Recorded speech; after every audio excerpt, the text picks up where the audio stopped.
Yo, what up? How's it going? And welcome back for another video. I've been making a lot of videos on the set 7 as a whole as it's been winding down, and to be honest, I've been quite critical. You know, set 7 isn't my favorite set, so I decided to make a video talking about all the stuff I think that went right, the things that I personally liked. And again, this is just my personal opinion, so if you have takes that are different from mine and other stuff that you like, please put it in the comment section below. I'd love to read your takes. With that out of the way, let's get into the video. All right, so the first thing I want to talk about is the AD rework. So if you weren't paying close attention, you may have missed it. I mean, it was on a big patch, but they changed the way AD scaling works. So essentially, they just reduced the amount of AD scaling on every single unit and reduced the flat AD on a lot of units, especially the AP units. They reduced the flat AD a lot. And this was something that they were trying to implement for a very long time. And I'm so happy that it actually finally got through. They were going to wait for the mid set, but they actually implemented it in the middle of the set because they just saw their opportunity. And so what did this actually fix? So this helped the issue with AP champions dealing a considerable amount of attack damage in the early and mid game, as well as it makes it easier to balance spells of AD units, as AD units always have dual scaling on their spells. They always have an AP ratio on their spells just so that AP has some sort of value on them, which usually gives AD champions a big advantage because they have that big AD scaling, and then their items can be a little bit more flexible because you can feel nicer about putting, if you have to randomly put an AP item on them, it doesn't feel as bad. Think back to set 5. You could do there were patches where you could do AP Aphelios because his AP ratio was good enough for it. And you could do AP Draven sometimes, just because, they have to put an AP ratio on it.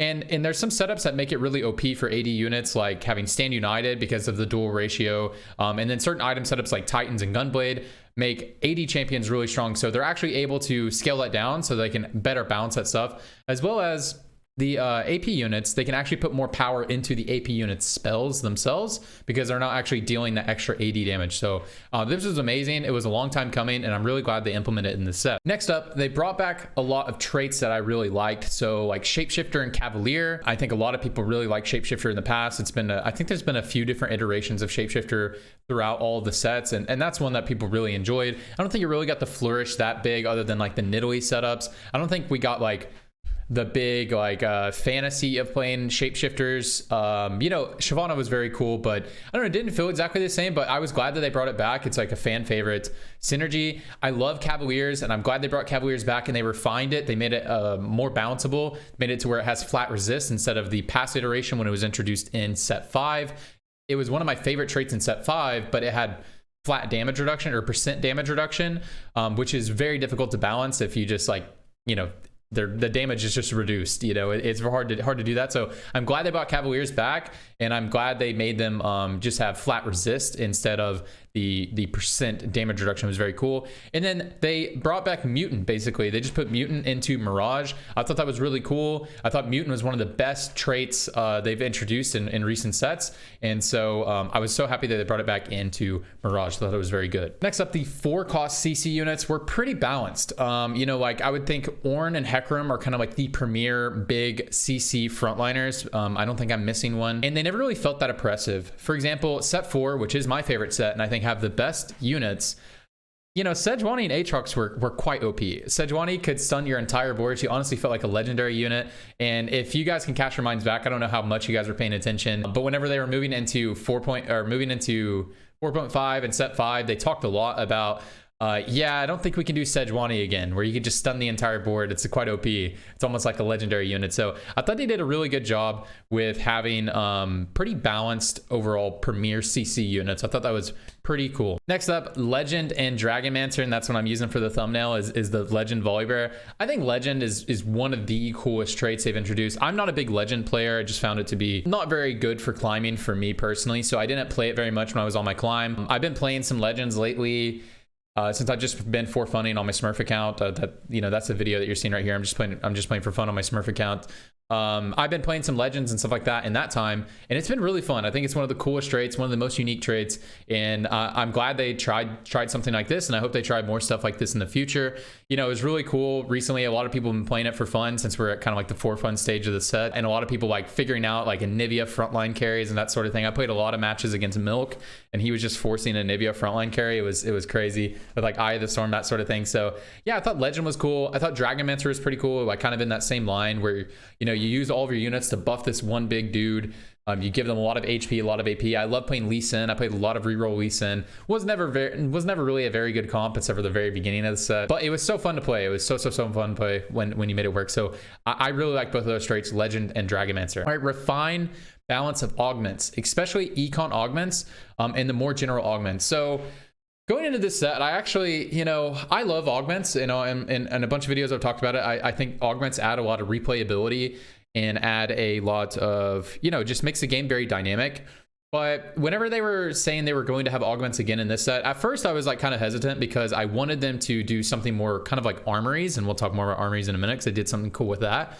Because armories is probably my favorite mechanic ever, and that's in set 5 and 5.5. I mean, not the shadow items, but specifically just the armories. I thought that makes the game very skill expressive and stuff, but it does get a little bit boring. I think augments actually add a better replayability than that does into the game. So, but I wasn't a fan of augments because they have all these small rules on how you can hit the augments, on like when the augments can show up, what stage, and it's kind of hard to keep track of.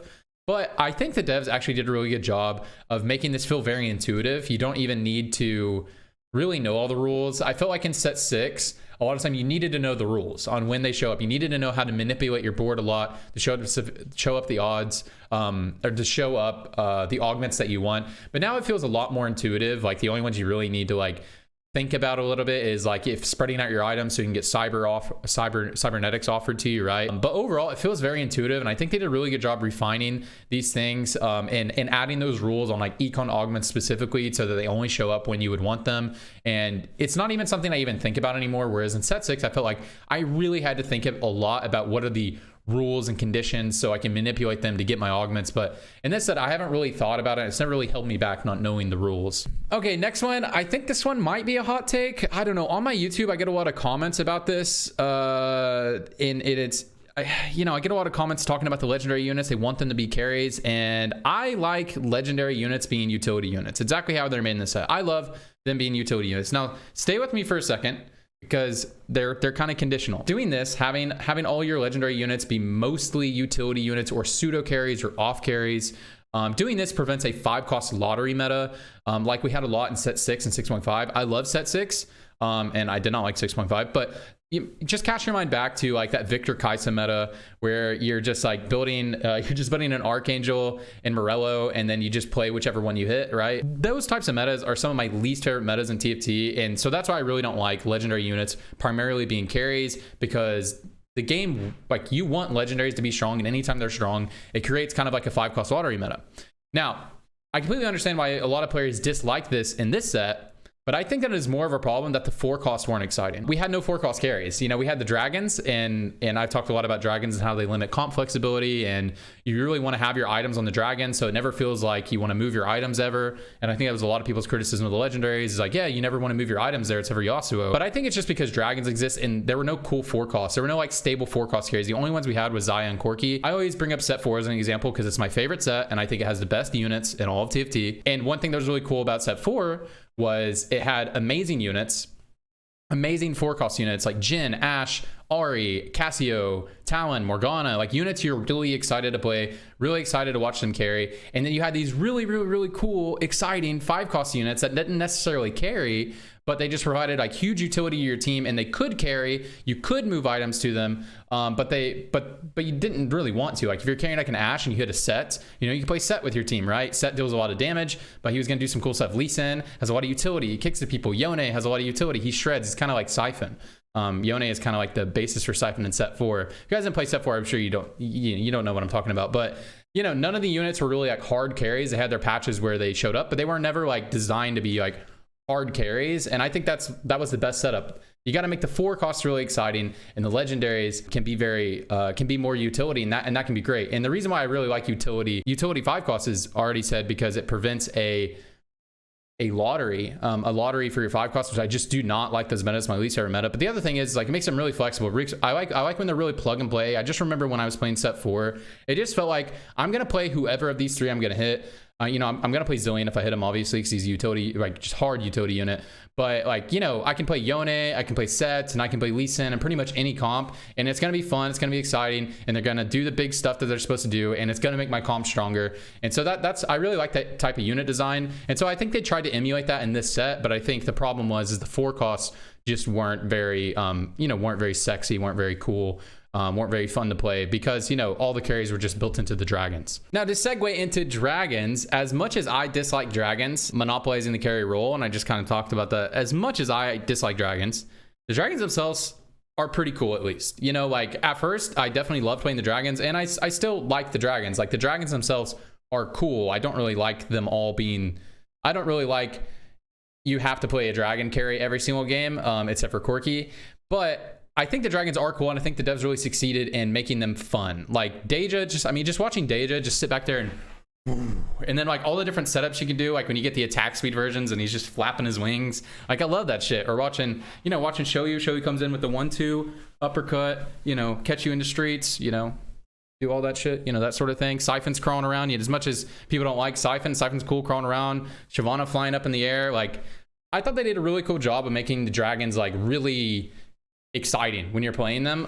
You know, it's gotten old over time because we've just been playing it for a while, but I think they did a really good job of making each of the dragons feel a little bit unique and do this exciting thing and kind of fulfill like the dragon fantasy that they tried to make. You know, I watched a video of Mort talking about, you know, they wanted a dragon like Siphon that's like crawling around biting heads off. They wanted like Shyvana to like the stereotypical big fire breathing dragon. And then they kind of tried some other stuff with the other dragons. And I thought that was really cool. I thought they did a really good job with this. Okay, now to the good stuff. This is what I really like. And I hope this stays for a long time. It's the treasure dragon. This is the single best part of the set for me. And I hope we keep something like this honestly forever. As I talked about before, armories was my favorite mechanic because I felt like what Armories created and what Treasure Dragon also does is it made it to where like it really benefited players who want to build a strong board and not just like greed for best in slot every single game. Like I love the idea that you should play aggressive if you're in a spot to play aggressive, but in a lot of sets we get into this issue where like best in slot on a carry is just like so much more valuable than playing strongest board because like you need to have like, you know, I don't know, Rageblade, Deathblade, Runeends on Aphelios. If you don't have those items, you're not going to top 4. And so I really like this setup because you can really go for just building good items for your current board in the early and mid game, and you can get your carry items from the Treasure Dragon if you have to. Obviously, that's not what you want to happen every game, but you can just get your Treasure Dragon from there, and it creates a game where playing aggressive can be a good play style. Now, playing aggressive has not been very good in this set, but that was more of a Dragon issue and the way Stage 3 was played. But this being in the game, I think is really good for aiding an aggressive playstyle, and it really just felt like Armories 2.0, but even better. I love it. I think it's really cool. But anyways, guys, that's it for the stuff I liked in this set. You know, this is one of my least favorite sets, so my list of things I like are not going to be very long. But yeah, I think the devs deserve a credit for taking some risk on some of this stuff, and some of it actually paying out. Like the Treasure Dragon, I think the dragons, as much as I dislike them, are pretty cool. I like what they did with the legendaries. You know, maybe that's a hot take. They refined a lot of balance on the augments. I think the augments feel a lot more intuitive than they did in last set. I think Legend Dragonmancer was cool. I hope Legends kind of stay in next set. I think that'd be kind of cool. And we can kind of get some more exposure to it, because I feel like Legends hasn't really popped off for that long. I think it just started to pop off recently. I think the forecasts were pretty balanced. The forecasts like utility and tank units were pretty balanced overall compared to previous sets. I like that they kept some of the traits that I liked. Mutant is just Mirage now, right? Made Cavaliers better, that sort of thing, and did the big AD rework. So that's what I got. If you got something else that you really liked about this set, please put it in the comment sections below. So I know I've been kind of on a hate train lately, so I'd like to see what people liked. I think that'd be pretty cool. But anyways, that's it for me. If you like this video, please like this video. It helps me out a lot on YouTube. If you want more of me, I stream at twitch.tv/tradingTFT. I stream there on weekdays. You can catch me there. And during PBE, I'll be playing with viewers. So starting next week, for about a week to 2 weeks, I'll be playing with viewers quite a bit. So if you want to play with me, you can do that during that time. It's a lot of fun. We have a good time every single PBE. And you guys can follow me on twitter.com/tradingTFT. I post there pretty much every day. So if you want to keep up with me, you can catch me there. All right, that's it, guys. Appreciate you. Hope you have a fantastic day, fantastic night, wherever you are. I hope you're doing well. See ya. Bye.